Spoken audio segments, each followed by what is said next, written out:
Okay guys, well, I'm going to try to do this through here today.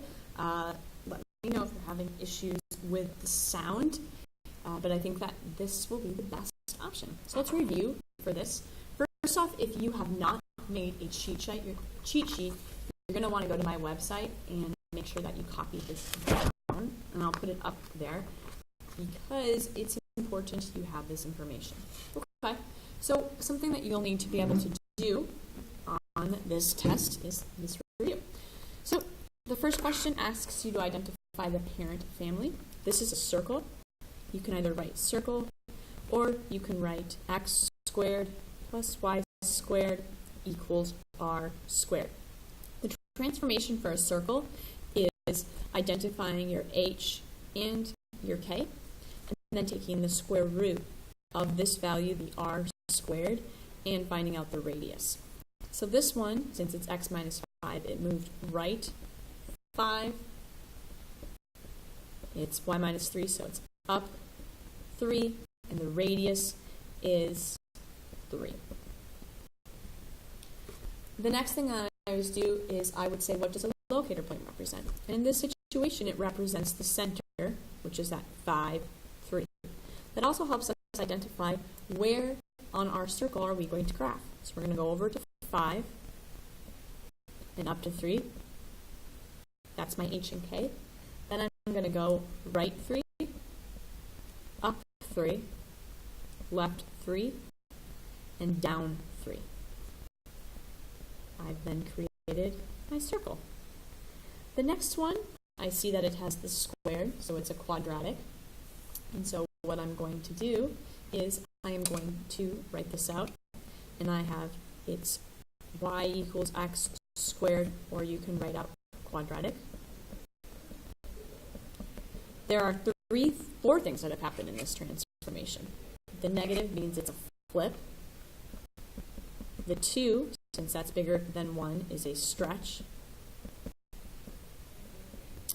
It went left 4 and up 3.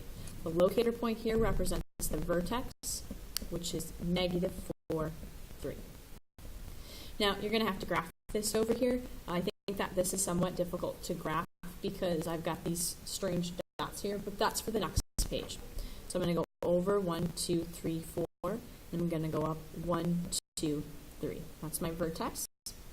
I can either put this in my calculator, I can use patterns. I suggest you put it in your calculator.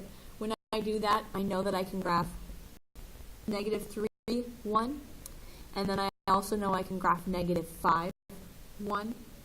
Another point on here is negative 2, negative 5. And then I can also go 1 over this way because they are symmetric. Keep in mind, I have asked you to make at least 4 key points. Okay, so I expect to see things like these points on here, or I expect to see things like these dots, so I understand that you understand the radius, or specifically this parabola right here. Okay, the third one, the parent family, is a square root, so you can write y equals the square root of x, or square root. The transformation, it went right 1 and down 6. And the locator point represents the starting point. You'll notice that each one of these locator points, I have written down what the actual HK point is. I think that is good to do.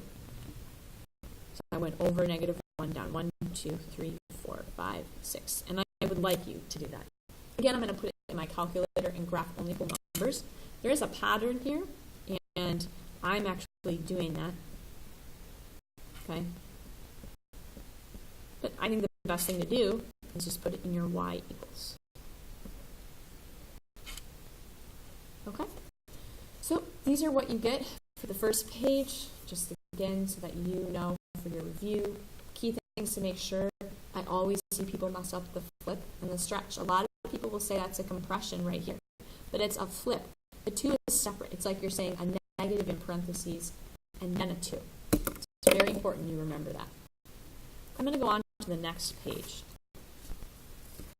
This one asks you to show the differences between the graphs y equals x cubed and y equals 2, parentheses x plus 4 cubed minus 1 by graphing them and explaining how the numbers in the second equation alter the graph of the first. So I can see right now that the 2 here represents a stretch. So I will have something that is 2 times bigger vertically. The plus 4 says I'm going to go left 4. The minus 1 says I'm going to go down 1. Okay? I am going to graph both of them.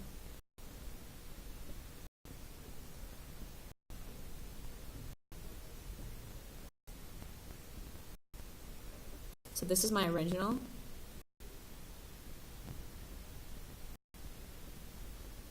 Okay.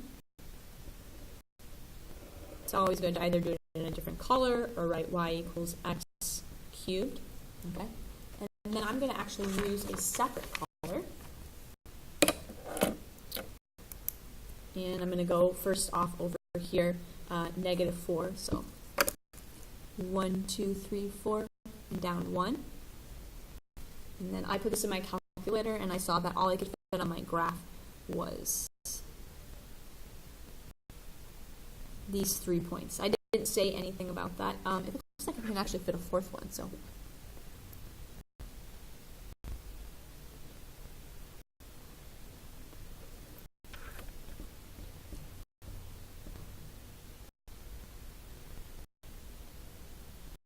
nope, that's it. Looks like I couldn't.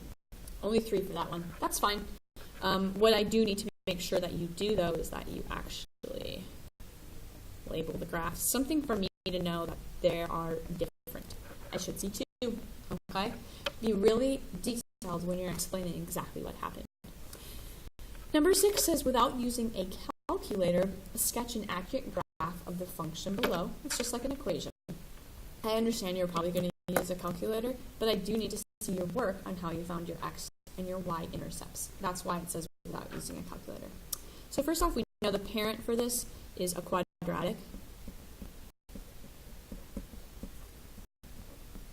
Okay, h and k is, h is 2, k is 2, so it's 2, 2. And then we've got to ask ourselves the question, how do I find the x and y intercepts? I think this is a really good problem to put on your cheat sheet. Okay, so in this situation, if I'm trying to find my x-intercepts, it means y is 0, and if I'm trying to find my y-intercepts, it means x equals 0. Okay, and so then what I'm going to do is I'm going to do 0 equals 1/4. And it should say minus 2. I still don't know why it does not say that. Sorry about that. Should say minus 2 there. Okay, we will have to change that. Then what you're going to do is you're going to do 0 equals 1/4, parentheses x minus 2 squared minus 2. I'm going to add 2 to both sides, and I get 2 equals 1/4, parentheses x minus 2 squared. Now, I can either divide by 0.25 or I can multiply by 4 because I have that fraction, and I get 8 equals x minus 2 squared. I'm going to take the square root of that, and I'm going to get 2 answers when I take the square root. One of those answers is going to be 2.83 equals x minus 2. The other one's going to be negative 2.83 equals x minus 2. If I add 2 to both sides for the first, the x-intercept will be negative 0.83, 0. If I add 2 to the other side, it'll be 4.83, 0. The y-intercept means I'm going to plug in 0 for x, and I'm going to do 1/4, parentheses 0, minus 2 squared, minus 2. When I do that, I get 0, negative 1. If I was to put anything on my cheat sheet, it'd be this problem specifically on how to find the x and the y intercepts. I highly, highly suggest that. Okay? Then I'm going to actually graph it. I'm going to go over here, and I'm going to go 0 down to negative 1. I'm going to graph the h and the k, so which now has changed. It should be negative 2 because I changed that to negative 2. So it's over 2 down to negative 2. Okay, and then I'm going to go over just almost to negative 1, and then 1, 2, 3, 4, just about to 5. So I know a lot of you are going to say that you can look into your calculator, but if I do not see work, I will not give full credit for this. So it's very important you do that. Okay? The next one, I'm going to write the equation for the function below. And the first thing I'm going to do when I do that is I'm going to find h and k, which is negative 5, 6, and one of those 2 points I'm going to use negative 4, 3. And then I'm going to identify my parent. And I did not put this on my cheat sheet, but I suggest you put this on your cheat sheet. It will probably be something very good to have. Okay? And I'm going to use the general equation of y equals a parentheses x minus h squared plus k, because it's a parabola. I'm going to substitute everything in. This is my x and my y. So I'm going to do 3 equals a parentheses negative 4 minus negative 5 squared plus k. I'm going to clean up this inside part here, and it's going to give me positive 1. So 3 equals, and it shouldn't be plus k, it should be plus 6. Okay? 3 equals a parentheses 1, because negative 4 plus minus the negative 5 is 1, plus 6. I'm going to subtract 6 from both sides.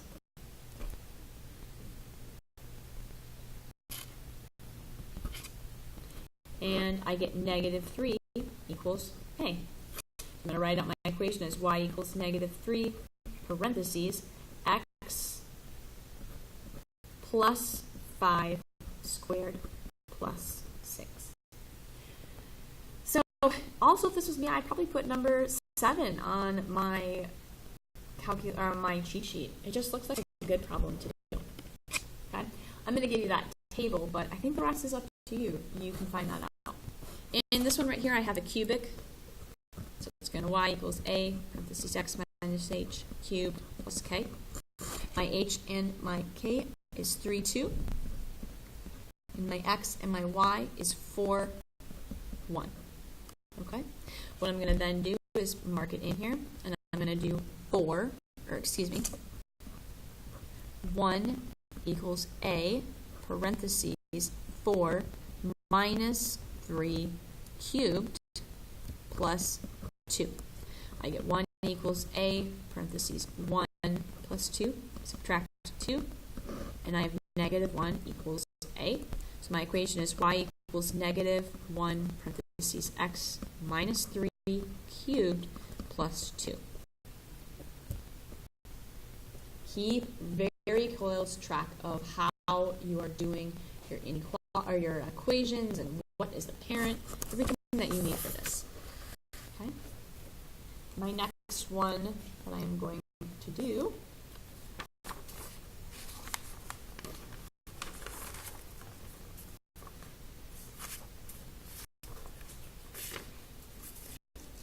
is right here. How do I graph this piecewise equation right here? Well, what I would do for the piecewise is as follows.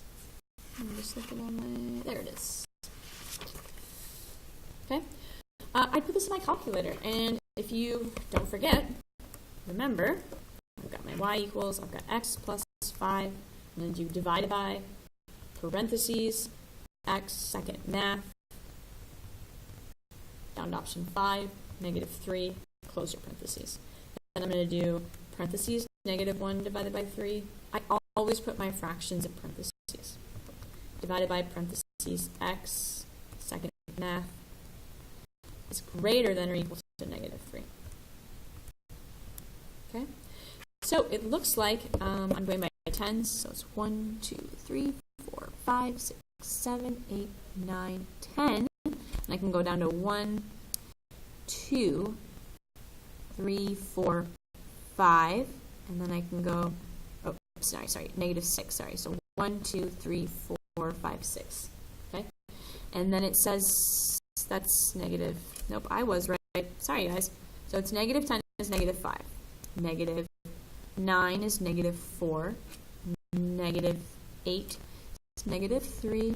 Negative 7 is negative 2. Negative 1. 0. 1. 2. And then what happens at 3? That's an open circle. Okay? And on my calculator, it says it's an error.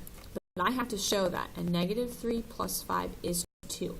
That means that when x is negative 3, I need to graph the point 2. So 1, 2, 3. And I need to make this an open circle. I have drastically done something wrong with this graph. Hold on here. This is 1, 2, 3, 4, 5, 6, 7, 8, 9, 10, 1, 2, 3, 4, 5. Negative 4, negative 3, negative 2, negative 1, 0, 1, oops, and 2. So I didn't. I just need to make sure this is an open circle. Okay? There we go. Okay, so it's an open circle. And then I go over to the other one, and it says that when x is negative 3, I need to go up 1, 2, 3. And then look at this right here. There's a lot of like whole or fraction and decimal numbers there. I'm just going to do the next whole number, which is 0, 2. Okay. And the next whole number is 3, 1. So 1, 2, 3. And the next whole number is 6, 0. So 1, 2, 3, 4, 5, 6. And the next one is 9, negative 1. And that's what we have right there. Okay? And if you look at your graph on here, that's what it's showing anyways. So perfect. Okay? Really make sure that you keep track of these open and closed circles and that you really check your boundaries for that. Okay? On to my next one, which is completing the square. Okay? Remembering completing the square, you first need to change it to vertex form. It's in standard form. And we're going to do that by taking this b value, and we're going to do 10 divided by 2, which is 5, and we're going to square it, which is 25. We're going to rewrite this and make it x squared plus 10x plus that number, which is 25, plus 16, and then minus that number. This part can be rewritten, and it will look like this. Y equals x plus 5 squared. It's a perfect square. So I take those three terms, and I take what I divided it by 2, and I put that over here. And then 16 minus 25 is negative 9. I'm going to rewrite this as negative 5, comma, negative 9 for the vertex. Remember, over here, if we have a situation where a is not 1, we need to divide the first 2 by 2. We need to do 2 parentheses x squared minus 2x, and then we have our blank minus 10, and then 2 times whatever our answer is. We take our negative 2 and we divide it by 2. It's negative 1 squared, which is 1. We rewrite and we do plus 1 and then minus 1. Okay? This can be rewritten as y equals 2 parentheses x minus 1 squared. So I put that there. And then negative 10 minus 2 is essentially what that turns into, is going to be negative 12. So I get 1 comma negative 12 is my vertex. Okay? I didn't show a ton of work with that. If you're really struggling, I strongly suggest you look at your notes for that. Okay? Number 11 says identify the parent function, transformation, the significance, and make a sketch with the key points. Please label the sketches with their problem number. You don't need to know that. That's just extra work. Okay, so this parent is absolute value, or you could do y equals absolute value x. Transformation. 5 divided by 4 is bigger than 1, so it's a stretch of 5/4. It went right.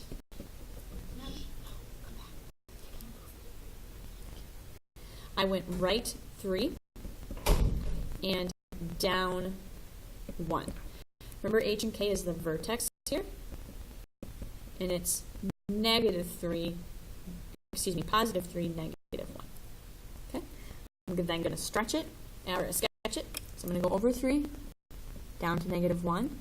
And then I put it in my calculator. And when I did that, it looks like my whole numbers that I can graph are -1, 4.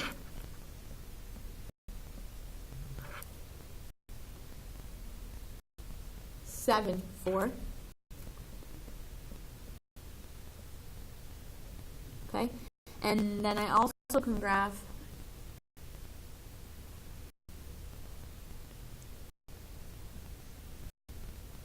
5, 9.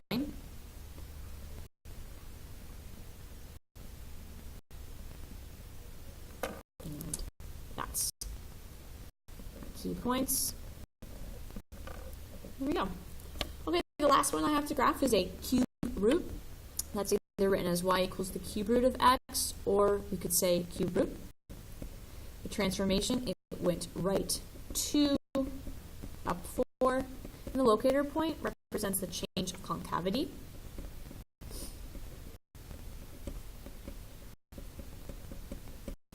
Which is at 2, 4. Okay, so what I'm going to do is I am going to go over to 2. Okay, and then if I look at my calculator, there's a point I can graph here, a point I can graph there. In my world, I really have to be able to see how to do it like that. I have to switch my paper there. Okay, so this is everything that will be on your test to help you review. If you have questions, obviously come see me in Flex on Friday or Thursday. And if you have any other questions, let me know. Thank you.